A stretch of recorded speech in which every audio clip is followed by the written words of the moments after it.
C'est une tragédie qui commence dans la soirée du 1er juin 2009 sur la piste de l'aéroport de Rio, au Brésil. 228 personnes montent à bord de l'avion, un Airbus 330. Au-dessus de l'Atlantique, le vol Air France 447 à destination de Paris disparaît des écrans radars.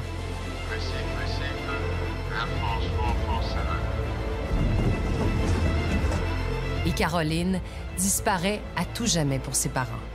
J'ai perdu ma fille, donc je voulais savoir dans quelles conditions elle était partie et pourquoi surtout. Il a fallu du temps, beaucoup de temps, avant que les boîtes noires livrent leurs secrets. Et ce soir, vous allez comprendre à quel point ces passagers et ces membres d'équipage ont été malchanceux.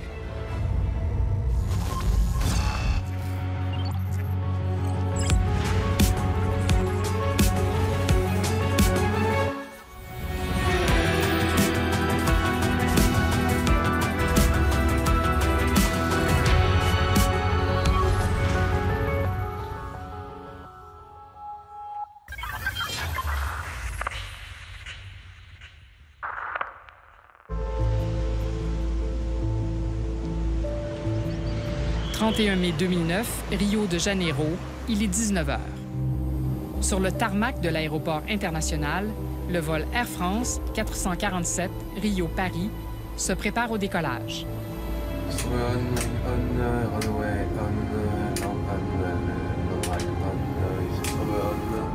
C'est un Airbus A330, le fleuron du constructeur européen. Un avion qui vole presque tout seul. Un avion révolutionnaire dans les automatismes de cet avion et dans la gestion qu'il peut y avoir entre l'être humain et les automatismes de l'avion. Des automatismes tellement perfectionnés que depuis son lancement, 15 ans auparavant, aucun A330 n'est tombé. D'ailleurs, Airbus présente son avion comme indécrochable. Indécrochable, on va être très clair vis-à-vis de tous ceux qui nous regardent. Je ne connais rien qu'on jette en l'air qui ne redescende pas. 216 passagers vont embarquer. Parmi eux, Caroline Soulas, une enseignante de 23 ans. Elle est venue à Rio pour accompagner son mari, qui est agent de bord sur ce vol. Voilà. Vous êtes beau là comme ça, c'est bien. Et donc? Lorsqu'ils sont tous les deux partis, j'ai fréquemment, bien entendu, des textos qui permettent de suivre, pas en temps et en heure, mais de vivre avec eux, en fait, même en décalé, leur séjour. C'est bien. Et le dimanche soir, elle m'a envoyé le petit texto habituel qui disait « Nous voilà à l'embarquement. On aurait bien aimé prolonger, c'est dommage de rentrer sur Paris. »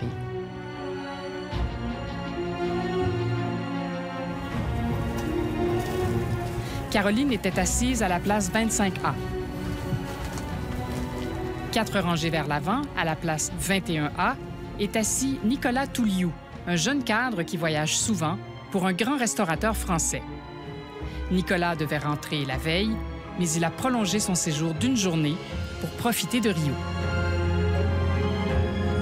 J'étais au courant de ce voyage-là parce qu'il devait rentrer donc, le 1er juin au matin et c'était donc un jour férié. Parce qu'on était sur le lundi de Pentecôte et le soir, on devait fêter l'anniversaire de mon père qui est né le 1er juin.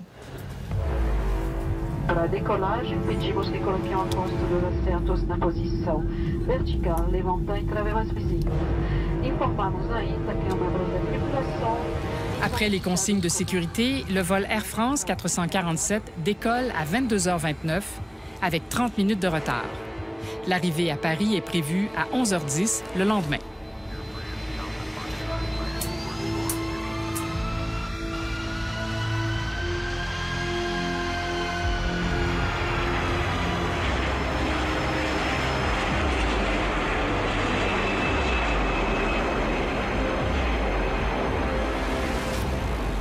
Sur les vols long courriers, comme sur ce Rio-Paris, l'essentiel du voyage est entièrement automatisé.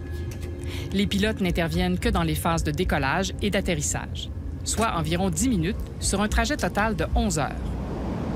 La logique, c'était vraiment je vais faire une série d'automatismes, on va dire, allez, pratiquement pour que cet avion puisse voler tout seul de Rio à Paris. L'être humain n'étant là que pour dire, eh bien, j'aimerais que tu fasses ça à ce moment-là, ou lorsqu'il y a un incident grave ou quelque chose qui sort du quotidien, pour intervenir.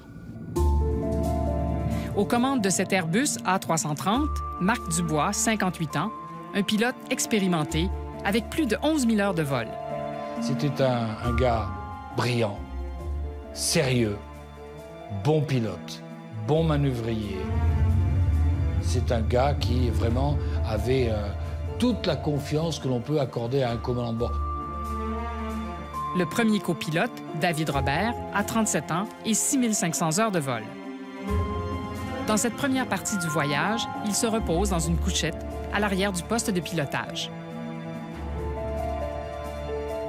Le second copilote, Cédric Bonin, est le moins expérimenté de l'équipage. Il compte seulement 3 000 heures de vol. Il fait partie de cette génération de pilotes formés au vol en pilotage automatique. À ce moment, assis à droite, c'est lui le pilote en service de l'avion. Le commandant Dubois, sur le siège de gauche, s'occupe de la radio. À 1h35, il a le dernier contact avec le contrôle aérien brésilien. Récif, Air France 447. Good evening. Level 350. Okay, Air France 447. Keep going at level 350. Bye-bye. À partir de là, l'avion se lance à l'assaut de l'immensité de l'océan. Oui, bien sûr, vous êtes seul au monde.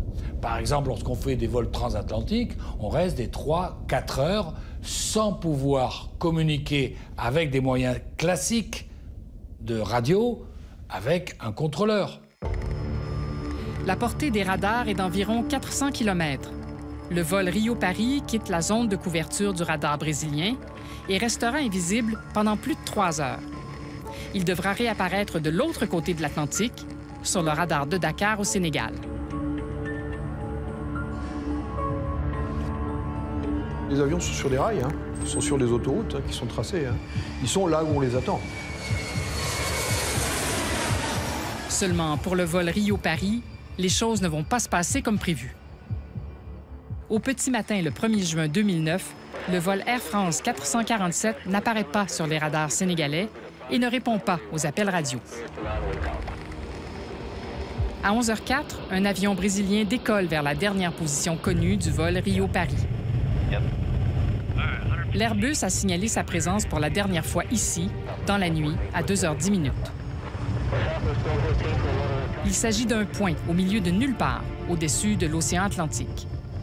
Devant les yeux des sauveteurs, aucune trace sur la surface de l'océan. À ce moment-là, l'Air France 447 ne peut plus être en vol, faute de carburant. Il a tout simplement disparu, avec 228 passagers à bord. Un avion qui disparaît, ça n'existe pas. Là, j'ai dit, ben, c'est terminé. Il n'y est plus. Au même moment, à Paris, les familles attendent leurs proches. Corinne Soulas se prépare à accueillir Caroline, sa fille. J'ai reçu un coup de fil sur le coup de 11 h qui indiquait, en fait, par l'intermédiaire de ses beaux-parents, qui me demandaient le numéro de vol parce qu'ils avaient entendu par la voix des médias qu'un avion en provenance de Rio avait disparu des écrans radars.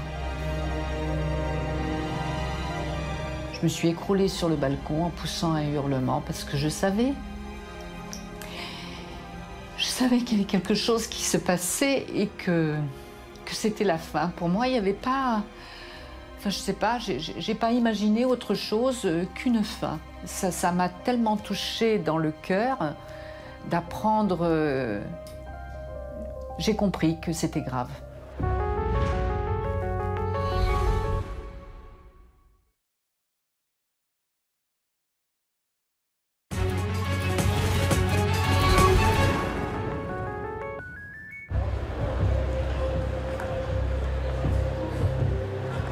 À l'aéroport, une cellule de crise accueille les familles qui arrivent en état de choc. Ophélie Touliou, elle, arrive à 16h30. Elle attend Nicolas, son frère. c'est un cauchemar en fait. C'est un cauchemar parce que vous rentrez dans une pièce où il y a beaucoup de monde. Il y avait 228 passagers à bord de cet avion, donc beaucoup de familles françaises qui sont tous là. On voit tous ces gens qui sont tous en train de pleurer, les bras, ils sont tous voilà. Et ils pleurent, ils crient, et vous arrivez, vous dites c'est pas possible, c'est un cauchemar. C'est un cauchemar. La petite amie de son frère arrive aussi sur place. Là, j'ai retrouvé ma belle-sœur, je pense que je peux dire ça comme ça, qui m'a sauté dans les bras et qui m'a dit on voulait vous annoncer notre mariage ce soir. Et là, j'ai craqué. Là, j'ai réalisé que c'était juste pas possible. C'était pas possible, c'était pas possible. C'était pas possible qu'ils soient plus là, c'était pas possible qu'ils allaient se marier, c'était pas possible que ce soit arrivé ce jour-là, l'anniversaire de mon papa. Qu'est-ce qu'on avait fait pour mériter ça?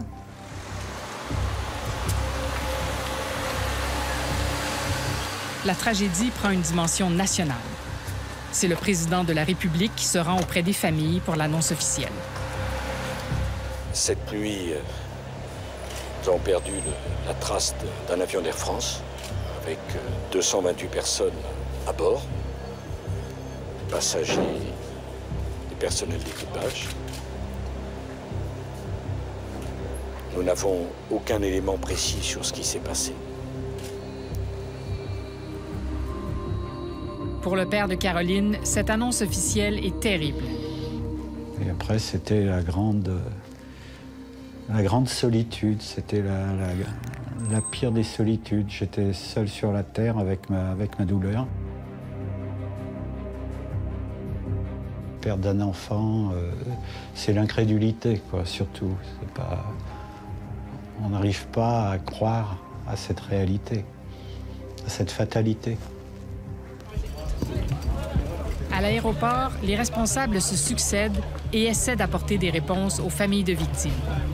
On attend des nouvelles jusqu'à l'arrivée de certains représentants d'Air France qui commençaient à passer voir les familles et à passer le message comme quoi l'avion aurait été touché par la foudre. C'est des phénomènes qui n'empêchent pas les avions de voler, mais qui, évidemment, peuvent créer des conditions qui peuvent dégrader la sécurité de la machine, surtout si, en même temps, il arrive des problèmes techniques. Pour élucider le mystère, le jour même, le bureau d'enquête et d'analyse auprès du ministère des Transports est chargé du dossier.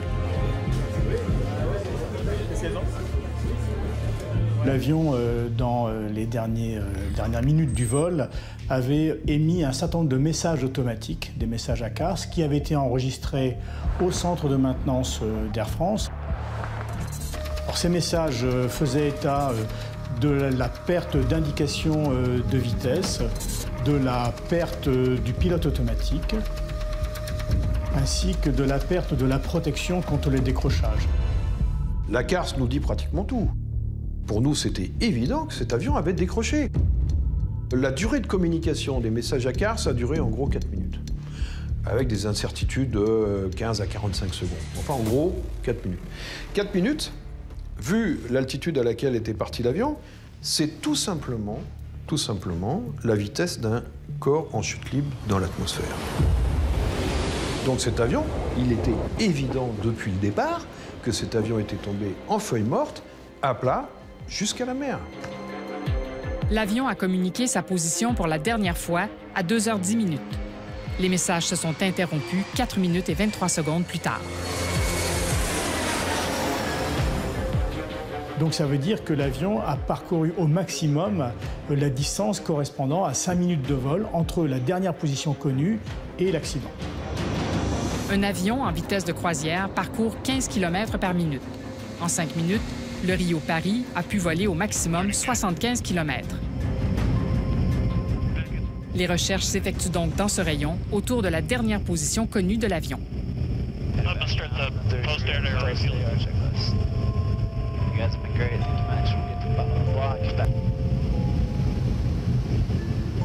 Au bout de 5 jours, les sauveteurs repèrent des débris à la surface de l'océan. Leur étude apporte une première certitude. L'avion n'a pas été victime d'une explosion en vol. On peut dire que l'avion était probablement intact au moment où il a touché l'eau et qu'il s'est désintégré au moment du choc. Pour savoir ce qui s'est vraiment passé, une seule solution, retrouver les boîtes noires de l'avion au fond de l'océan. La seule chose dont on est certain, c'est que on a le dernier emplacement via la CARS enregistré, on a la zone d'impact, puisqu'on a retrouvé des morceaux. Maintenant, il n'y a plus qu'une seule chose à faire, malgré la profondeur, 4000 mètres. Il faut retrouver ces boîtes noires, il faut retrouver l'épave pour la faire parler. Il faudra pourtant 2 ans avant que les boîtes noires ne soient retrouvées.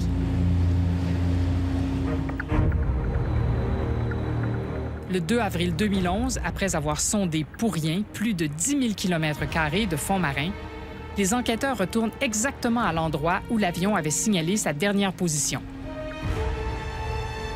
Et là, l'impensable se produit. Le sonar, capable de détecter des objets sous l'eau, montre une image inespérée.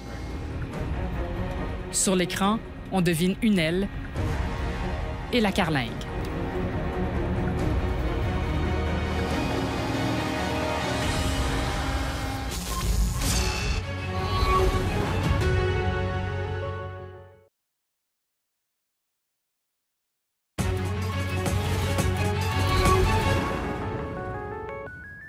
Deux ans après le drame, les boîtes noires sont retrouvées. Elles étaient en parfait état et elles ont livré toutes les informations nécessaires pour comprendre ce qui s'est passé. On connaît même les paroles exactes échangées entre le commandant de bord et ses 2 copilotes jusqu'à la dernière seconde. Dans la deuxième partie de notre enquête, vous allez d'ailleurs voir des comédiens qui vont reconstituer ce qui s'est passé minute par minute dans le poste de pilotage. Récif, Air France 447. Good evening.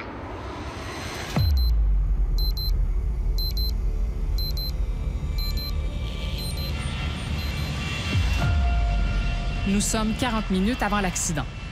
L'avion est en vitesse de croisière à une altitude de 35 000 pieds, soit 10 000 mètres. À 1h35 minutes, le commandant Dubois a le dernier contact avec le contrôle aérien brésilien. Récif, Air France 447. Good evening. Level 350. Okay, Air France 447. Keep going at level 350. Bye-bye.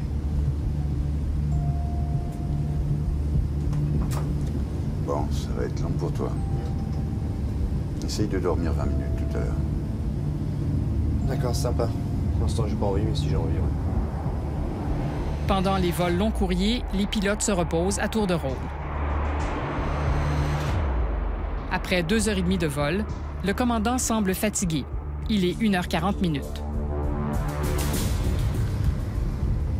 J'ai pas assez dormi cette nuit. 1 heure de sieste, c'était pas assez tout à l'heure.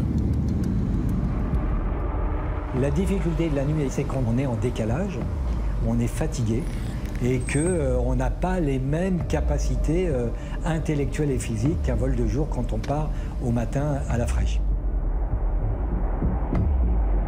À 1h44 minutes, l'avion passe l'équateur. Et on passe l'équateur. On passe l'équateur, t'as senti la basse? Ah oui. Le commandant est plutôt bienveillant. Ça me rappelle mes vols un peu. Hein. Je veux dire, bon, rien de... Vous savez, on est un peu dans la routine. Une routine qui ne va pas durer. À 1h45, l'avion approche une zone de turbulence.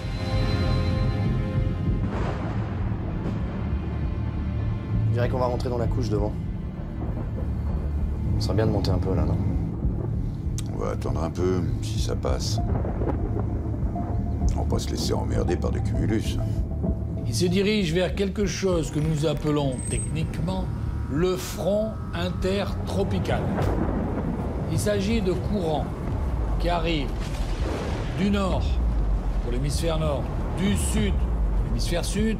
Les deux se rencontrent à un endroit où il y a des 35-40 degrés. Donc là, vous avez une espèce de barrière nuageuse qui monte, qu'on appelait toujours à l'époque de la postale le fameux poteau noir.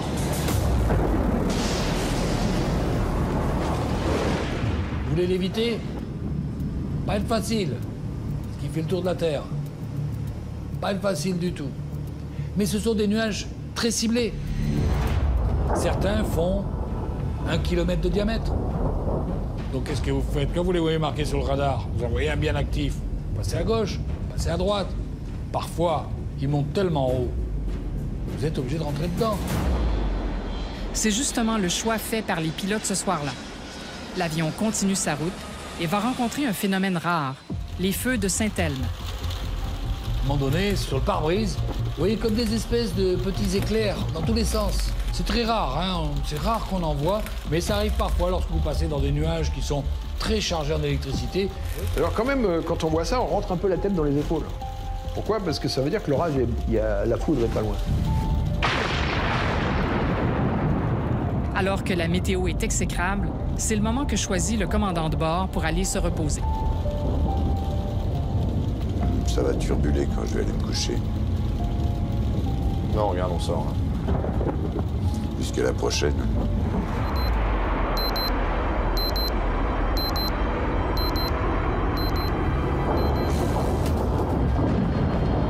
Nous sommes 15 minutes avant le crash. C'est le plus jeune des pilotes qui reste aux commandes de l'appareil. Il est 1h59. David Robert, le deuxième copilote, vient remplacer le commandant. Bien dormi? Moyen. Je suis somnolé, en fait. T'as pas dormi? Il y a des moyens. Bon, allez, je me casse.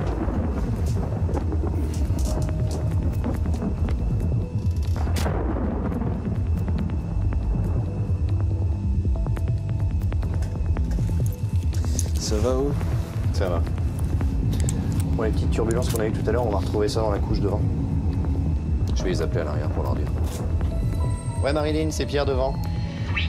Dis-moi, dans 2 minutes, on devrait passer une zone où ça devrait bouger un peu plus. Faudra vous méfier. D'accord. On s'assoit alors? Ouais, ce serait pas mal, ouais. Je te rappelle dès qu'on est sorti de là. Ok. Avec la nature, il faut faire avec et pas contre. C'est elle qui sera la plus forte. Donc, il va falloir, à un moment, pouvoir nous détourner. C'est ce qu'ils ont fait. À 2h09, le vol Air France 447 se détourne au dernier moment et ne parvient pas à éviter le cumulonimbus. Sur cette reconstitution faite par le Bureau d'enquête et d'analyse, on voit que tous les avions présents dans la zone cette nuit-là choisissent une autre trajectoire pour éviter le nuage. L'avion entre dans un nuage de grêle indétectable au radar.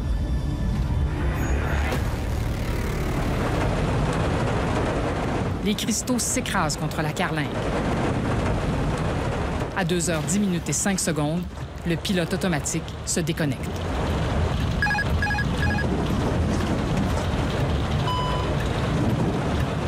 J'ai les commandes.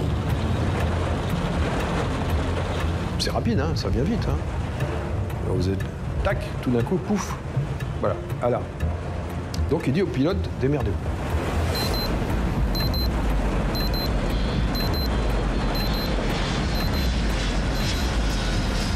Nous sommes à 4:23 du crash. C'est Cédric Bonin qui a les commandes de l'avion en mode manuel. Et le jeune homme ne comprend pas pourquoi le pilotage automatique s'est désenclenché. Ce qu'il ignore, c'est que les capteurs de vitesse de l'avion, ces 3 petits tubes métalliques appelés sondes pitot, ont été bouchés par des cristaux de glace. L'information de vitesse, elle est envoyée par ces fameuses sondes pitot.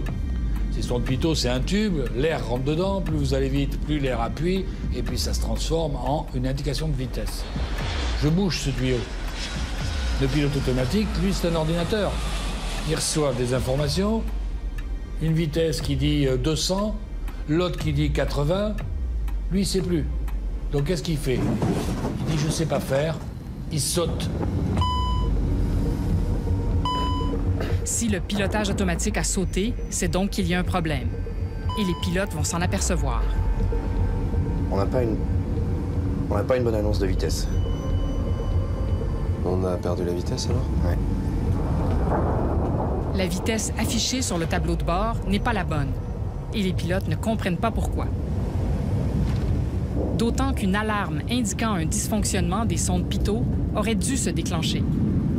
Et c'est quoi l'alarme? Je vais vous dire exactement ce que c'est. Là, cette alarme, elle aurait dû indiquer Nav ADR disagree, speed crosscheck.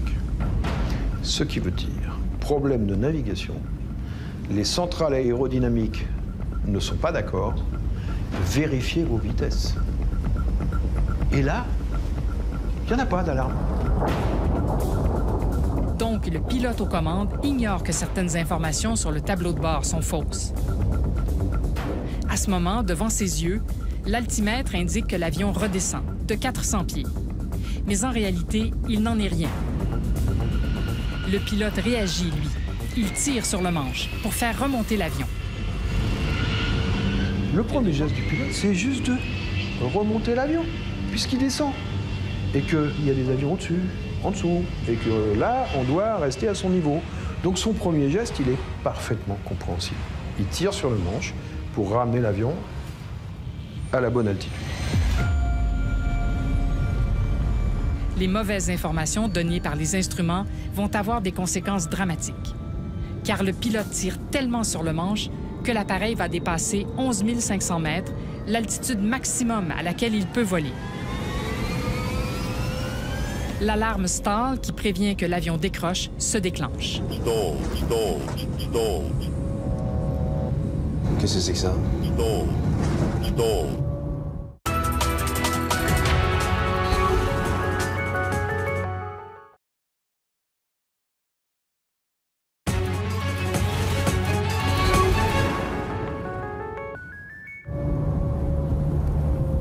La situation est critique, car l'avion commence sa chute. Et les pilotes ne s'en rendent pas compte.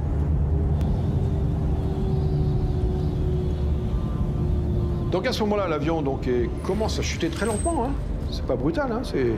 C'est tout doucement, tout doucement. Et là, ils sont dans l'incompréhension, en effet. Personne ne comprend que l'avion a décroché. Tout se passe dans les 20-25 premières secondes. Après, il y a 4 minutes de chute. Et moi, je maintiens que là, au bout des 25 secondes, c'est fini. «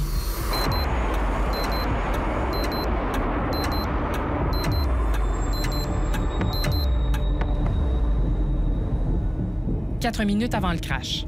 En temps normal, l'ordinateur de bord devrait prendre le relais et sortir l'avion du décrochage en le faisant piquer. Seulement, une nouvelle alarme prévient que ce système de protection vient de tomber, lui aussi en panne. Dès lors, c'est la confusion. Alternate low. On a perdu les protections. Fais attention à ta vitesse. Fais attention à ta vitesse. Ok, je redescends. Stabilise. Ouais. Tu redescends. On est en train de monter selon lui. Selon les 3, tu montes. Donc tu redescends. C'est parti, on redescend.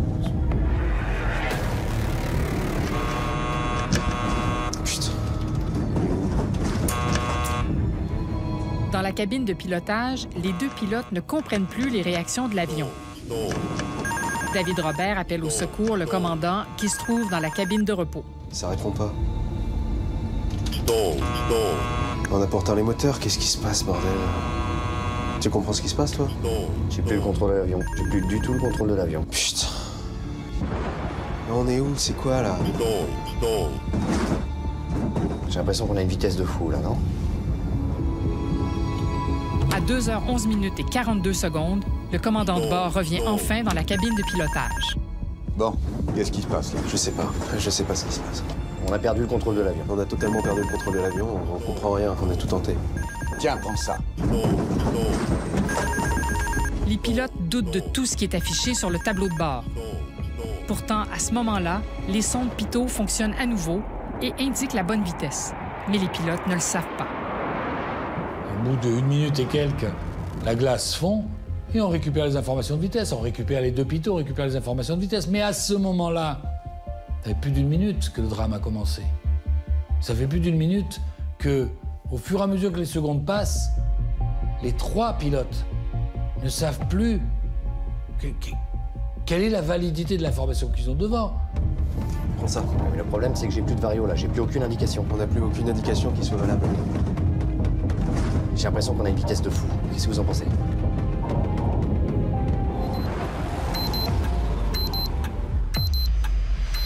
En réalité, l'avion n'avance plus. Il est en chute libre, à seulement 4500 mètres d'altitude. Dans la cabine, les passagers commencent à se rendre compte que quelque chose ne va pas. Une des hôtesses appelle les pilotes. L'hôtesse arrière, elle, qui a appelé plusieurs fois le poste de pilotage, elle a vu qu'il se passait quelque chose d'anormal. Et donc elle était au niveau de l'empennage, qui était un empennage énorme, hein, sur un A330.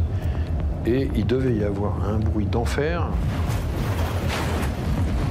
Le bruit aérodynamique de cet empennage qui ne fonctionnait pas dans le bon sens. Les passagers, ils ont été remués dans tous les sens.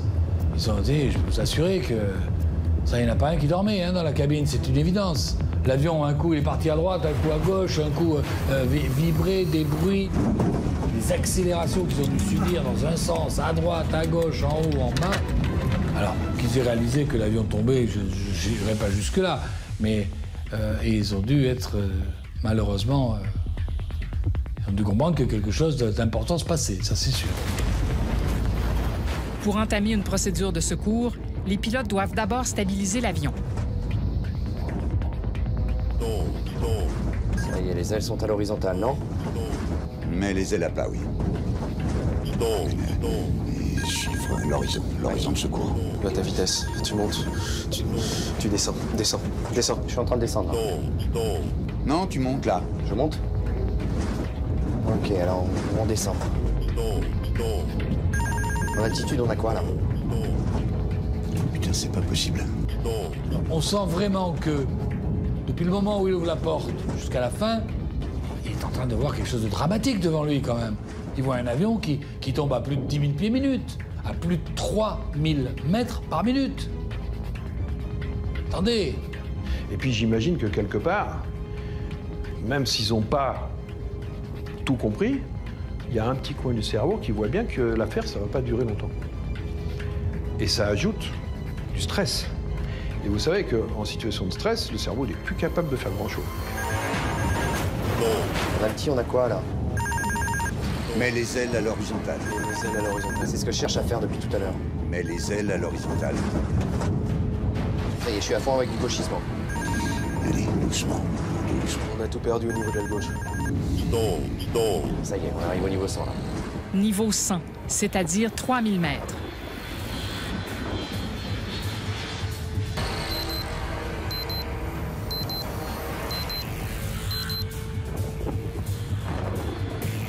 À moins d'1 minute de la fin, les pilotes comprennent enfin ce qui les a trompés. Moi, j'ai les commandes. C'est moi qui ai les commandes, non? Comment ça c'est qu'on continue à descendre à fond là? Remonte, remonte. Je suis à fond à cabrer depuis tout à l'heure. Non, non. Bonin, le copilote, confirme à ses collègues qu'il a le manche plein cabré. Là, pour le coup, son collègue de gauche dit « Mais c'est pas vrai !» Lui, il comprend. Là, à ce moment-là, il comprend. Ce que David Robert comprend à ce moment-là, c'est que Cédric Bonin a tiré sur le manche la plupart du temps, alors que pour sortir l'avion du décrochage, il fallait pousser le manche. Le pilote de gauche ne sait pas ce que fait le pilote de droite. Et le commandant au milieu non plus. Parce que les manches sont petits, sont cachés par le torse. Personne ne sait qui fait quoi là-dedans. L'équipage n'a plus de dialogue avec l'avion. Il y a une rupture de communication entre l'homme et la machine. Il y a un problème d'interface, on ne se comprend pas. Non, non, ne remonte plus là. Descends. Donne-moi les commandes. Vas-y, t'as les commandes. Le pilote de gauche prend les commandes, mais c'est du désespoir. Il sait très bien que c'est fini. Là, il n'y a plus rien à faire. Fais attention, tu cabres là. Je cabre? Tu cabres, mais il faudrait... On est à 4000 pieds. 4000 pieds, 1200 mètres. La surface de l'océan se rapproche. De nouvelles alarmes se déclenchent. Sink rate, pull up. Vous avez une vitesse verticale, taux rate, un taux de vitesse verticale qui est beaucoup trop important avec une alarme de proximité du sol.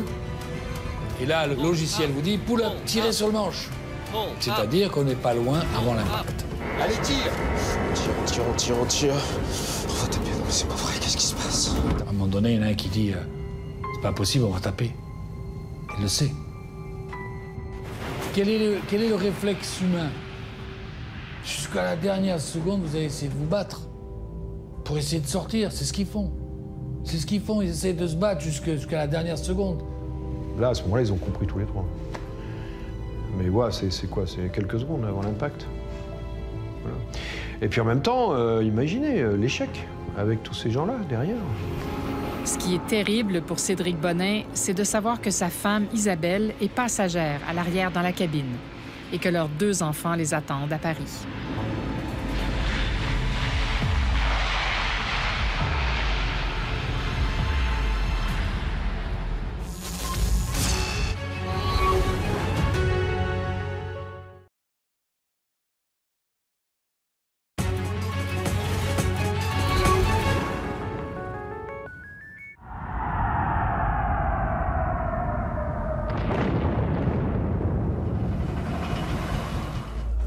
« 74 victimes n'ont jamais été retrouvées. » En juillet 2012, le Bureau d'enquête et analyse a présenté les conclusions de son enquête. Le rapport montre que l'obstruction des sondes Pitot était une panne connue. 9 incidents du même type ont été recensés par Air France dans l'année qui a précédé le crash du vol 447. En fait, tout le monde était au courant de ce problème des tubes Pitot qui s'obstruaient avec les cristaux de glace. Air France était au courant. Air France était d'ailleurs inquiète et je pense a alerté le constructeur. Le constructeur était bien sûr au courant, la DGAC était au courant. Tout le monde était au courant, sauf les premiers concernés, les pilotes. C'est quand même extraordinaire. Pourtant, en avril 2009, 2 mois avant l'accident, Air France avait déjà mis en place un programme de remplacement progressif des sondes Pitot avec des modèles plus fiables. Seulement, les sondes du vol Rio-Paris n'avaient pas encore été changées. À quelques mois près, ben, c'est pas passé. À quelques mois près. Voilà. Aujourd'hui, toutes les sondes Pitot ont été changées sur les Airbus A330 de la flotte Air France. Le rapport du BEA souligne aussi une ironie du sort. Si les pilotes du vol 447 n'avaient rien touché, l'incident ne se serait probablement pas transformé en drame. Ce qui s'est passé pour 2 autres avions, un de XL Airways et un d'Air Caraïbes, qui ont eu exactement la même chose, sans rien toucher. Et donc l'avion ne touche à rien, l'accélération est toujours la même, il monte pas, il descend pas, on se contente juste de le tenir en disant pourvu qu'il descende pas, pourvu qu'il monte pas. Et puis au bout de 2, 3, 4 minutes, les sondes se sont réchauffées, ils ont récupéré, et puis ils ont pu remettre le pilote automatique. Si ces équipages ont mieux réagi, c'est parce que les conditions de vol étaient bien différentes. Moi, 2 jours sans nuage, je sais le faire. C'est pas le cas de cet équipage. Là, ils ont eu la concordance, la coïncidence de toute une série de choses qui font que, ben, malheureusement, ça ne pouvait pas bien se terminer. Vous mettez 100 pilotes à leur place, je pense qu'il y en a 99 qui meurent. Le 100e, probablement, c'est parce qu'il a été à l'église la veille. Voilà. Faut rester humble, hein. À la suite de l'accident du vol 447, l'entraînement des pilotes d'Air France a été amélioré. Des séances de simulateurs sur le pilotage manuel en haute altitude et le décrochage sont désormais obligatoires.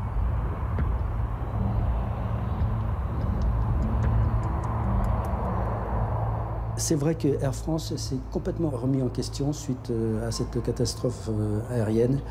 Ça a été un travail de tous les jours, une amélioration de la sécurité des vols, avec une révolution culturelle au sein d'Air France absolument extraordinaire. Les constructeurs ont changé les procédures de décrochage et la décision que j'ai prise dès que ces procédures ont été changées, c'est de faire passer tous les pilotes d'Air France. Nous avons été, je pense, la première compagnie à faire ça. Tous les pilotes d'Air France sont passés au simulateur pour s'approprier la nouvelle procédure de décrochage. 8 ans après le crash, une enquête judiciaire est encore en cours. Airbus et Air France sont mis en examen pour homicide involontaire. Un procès aura lieu dans les années à venir. L'accident montre qu'il y a eu à un moment ou à un autre une défaillance dans le système, qu'il soit chez le constructeur ou chez l'opérateur, voire même les deux. Et ce débat public permet de les mettre les uns et les autres en face de leurs responsabilités. Mais la sanction la plus importante, c'est certainement pas de les condamner à X dizaines de milliers, centaines de milliers ou millions d'euros d'amende. C'est de venir dire publiquement, là, vous avez commis une faute. Là, vous vous êtes trompé et vous devez y remédier.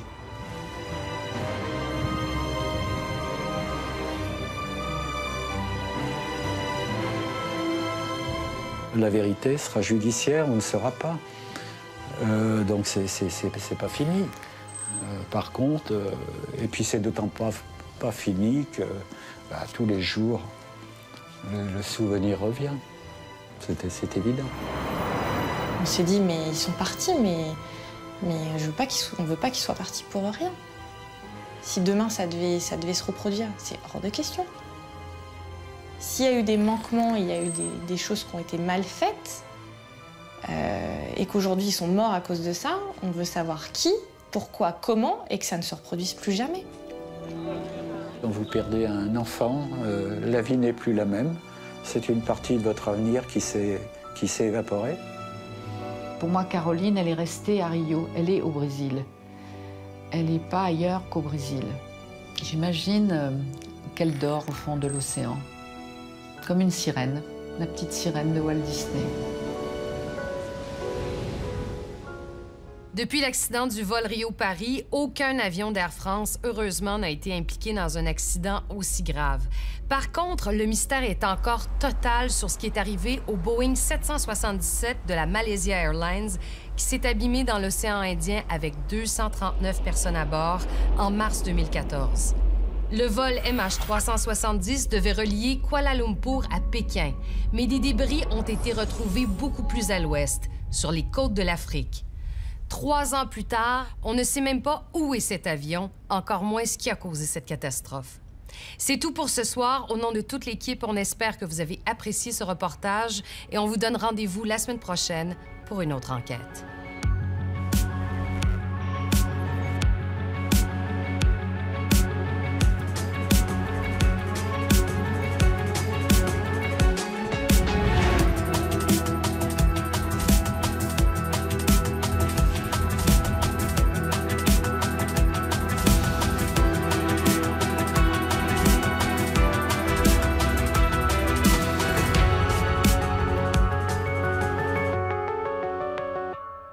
Crédible, vérifiée, pertinente. Toute l'information est à votre portée à Radio-Canada.